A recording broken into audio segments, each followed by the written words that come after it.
Hi, and welcome to Dave's Think Tank. One of the things I really like about these GTO replacement soundboards, they are completely customizable. For example, my Star Trek machine here did not have any sound assigned to knocking down all of the targets here by this planet. So I set it up like this.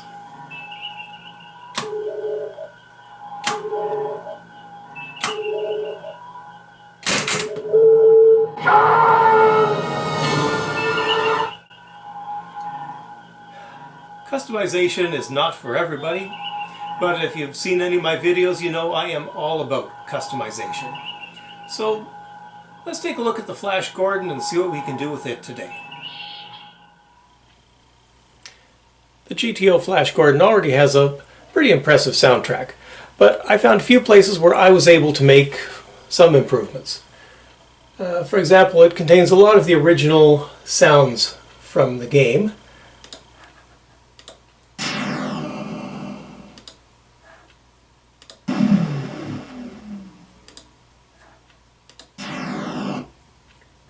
And I was able to replace these with sounds from the movie.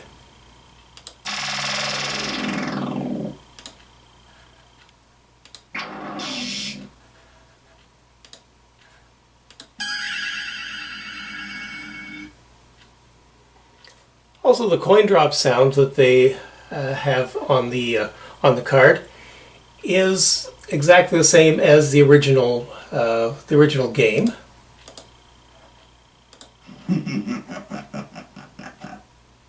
And this is a pale imitation of Max von Sydow's original rendition of the laugh.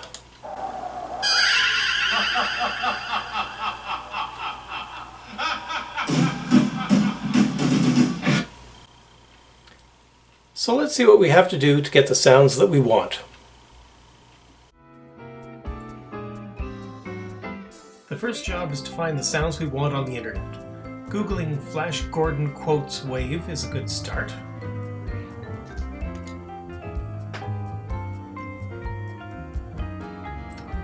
Okay, search for Ming laugh.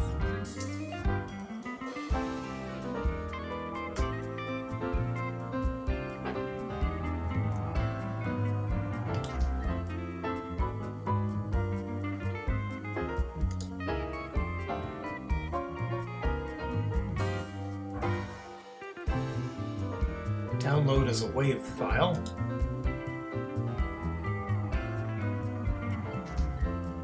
Don't fall for the ads.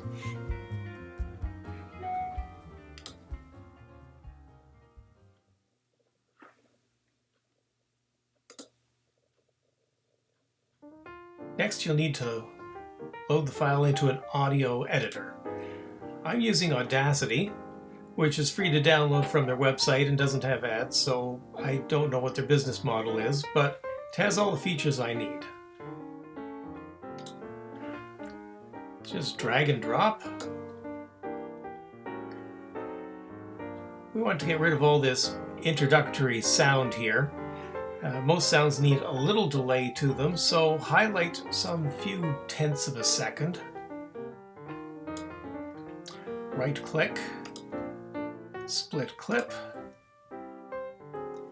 and then we're going to set the volume on this to 0.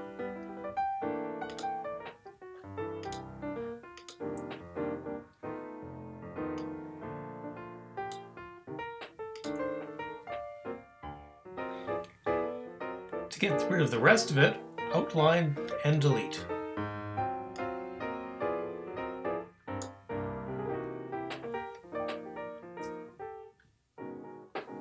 See the difference? The split clip allows you to delete without moving anything, where hitting delete shifts everything to fill in the space. I like to increase the volume as much as possible, which usually isn't much, but it can make a difference. So select Effect, Volume, Amplify, and the maximum amplification without any distortion is calculated for you. In this case, the distortion is only on a couple of points, so I think we can increase that a bit more. Let's undo that and try it again. Effects, volume, amplify, and let's type a 3 in here. Now we want to highlight and delete all these drum beats at the end. And I've also found it was best if you delete the last ha. Hit delete, and it's gone. Then we're going to highlight the last 2 ha's, and we're going to use a fade out effect. Effect, fading, fade out. Okay, and let's try.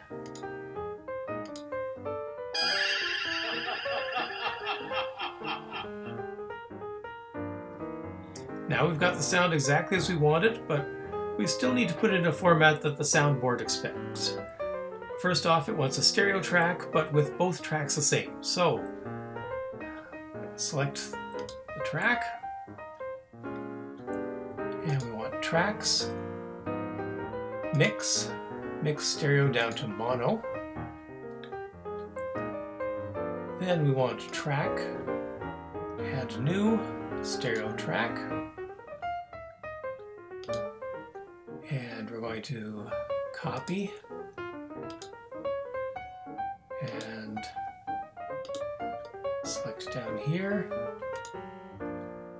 paste, and then we can eliminate this one. Now let's save it, or rather, file, export it as a WAV file. It has to be signed 16-bit PCM, which is the default. Now clear out any of this metadata that might confuse the soundboard. And done. Next we need to name the file, which is more difficult than you'd think. Mostly it's difficult to describe. Let's first talk a bit about how pinball sound works. As the ball bounces around the playfield, it hits various switches. Now, this all happens at the speed of light, so I'm going to slow it down for you. The ball hits a switch,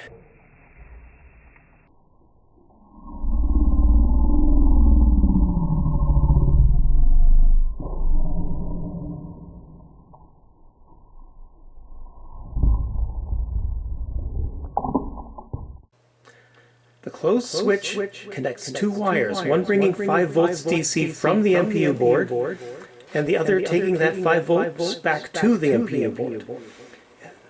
The MPU then checks if hitting that switch should cause a sound. If yes, it figures out which sound. Each sound is identified by a number from 1 to 255, and the MPU sends that number to the soundboard.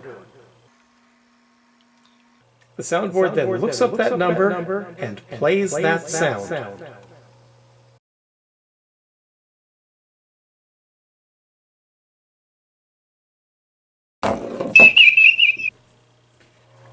Now we want to update the coin drop sound, so we need to know what the associated number is. If you've played Flash Gordon, you'll be familiar with the sound made every time you insert a coin.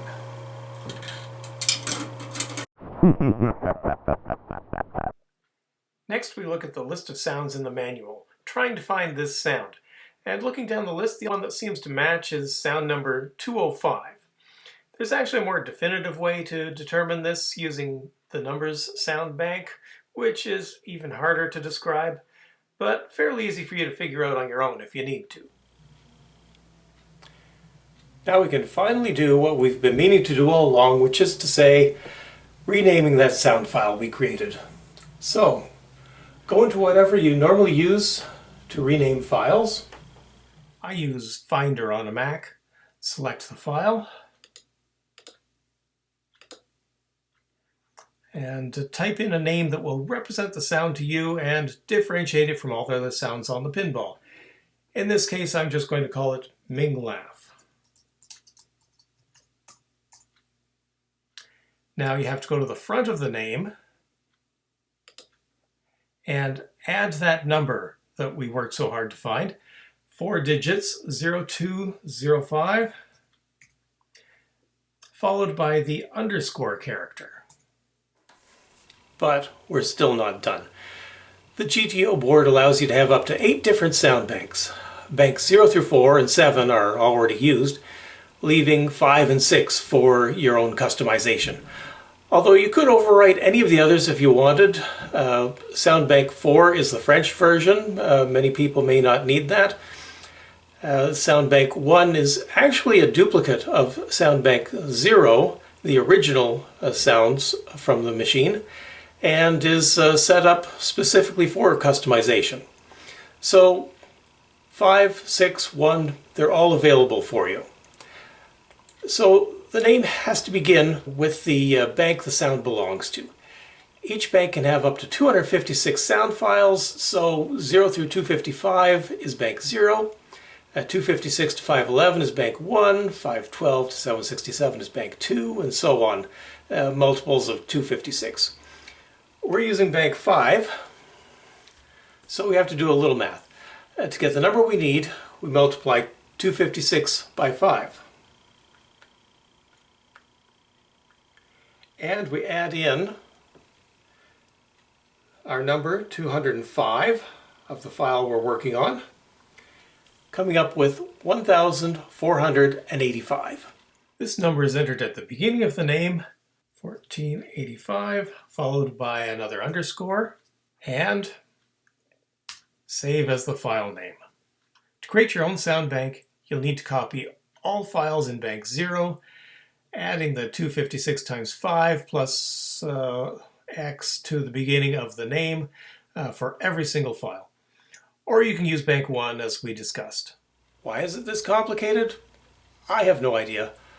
I'm sure it simplified some aspect of programming sound retrieval at the expense of a small complication that's simple once you get it, but can be rather frustrating until you do. Also, the Star Trek manual is organized a bit differently, associating sounds with actions on the playfield, making it a bit easier to find the sound number you're after. And the bank multiplier is 200 rather than 256, simplifying the math. Also, there are only 4 sound banks for the Star Trek, and they are all in use, so you have to commit yourself to modifying at least one of them. The next step is transferring the sound files from your computer to the pinball machine. The GTO board makes this very easy. The files are stored here in this micro SD card. Just press down and it pops up. Keep a hand underneath as you're pulling it out because there is this hole into the depths of your pinball machine. You do not want it falling down there.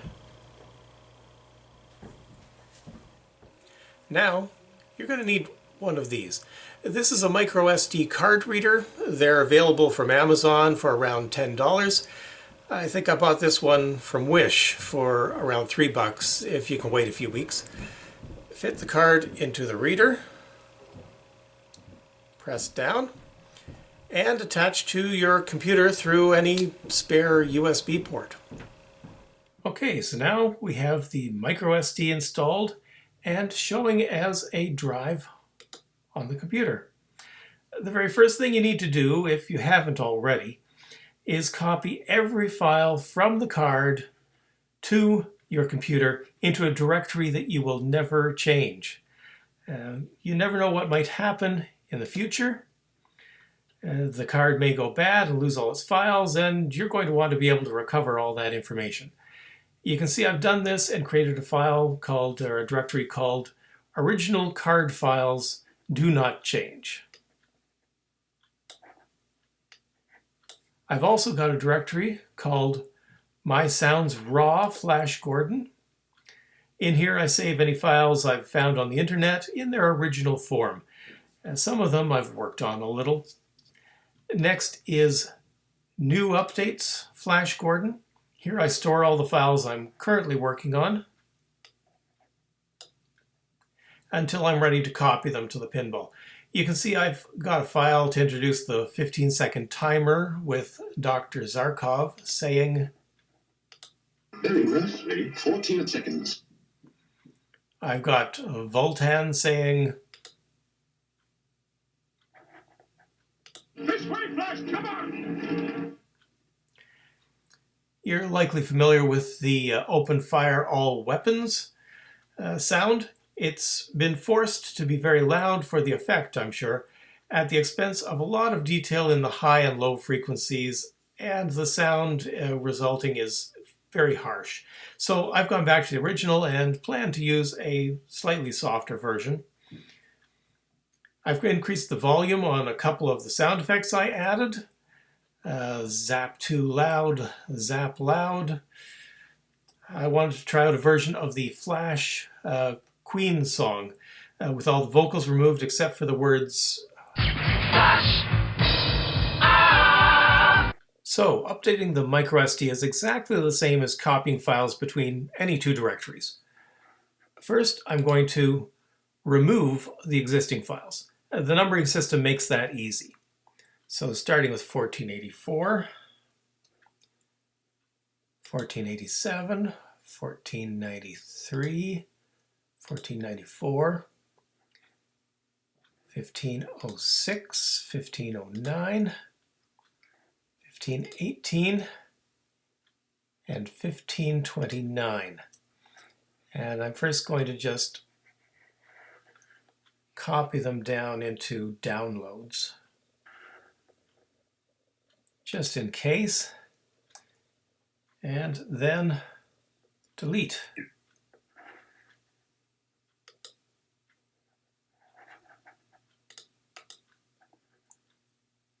Move to trash. Then copy all my new updates.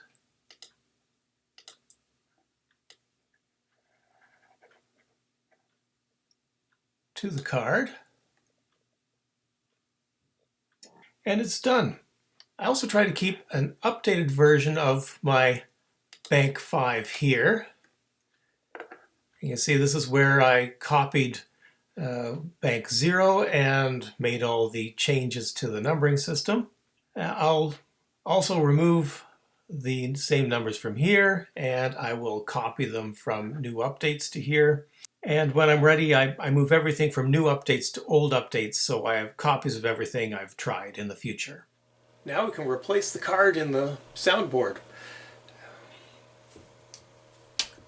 Keep a hand underneath. That hole is still there. Set it in place. Press down till it clicks. And we're done. Now, there are two ways to ensure our work is good.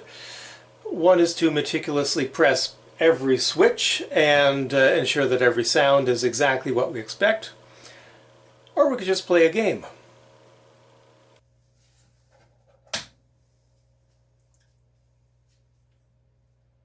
Flash!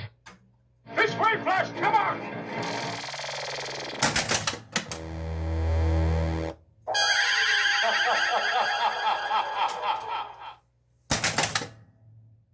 Pathetic earthlings.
How pathetic.